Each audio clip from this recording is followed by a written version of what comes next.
the demonic monk costume that I put together. I bought the costume itself. It's a monk outfit from Amazon.com. The mask came from eBay, and the mask does not look like this. You have to customize it yourself. The mask that they show you is not the same that you receive, because the eyes are latex and there's little ports cut out for you to see from. So if you take a look, I'll show you here that the mask that they show, it doesn't look like that in detail.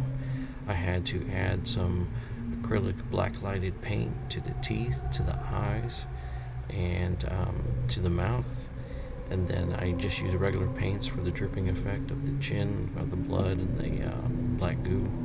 Now the eyes, I had to buy these plastic covers from a gumball machine. It's basically the encasing that they put for like little toys or little trinkets. But that's pretty much it, though. I put that together and it worked out rather well. And I wish you luck on yours. Like and subscribe.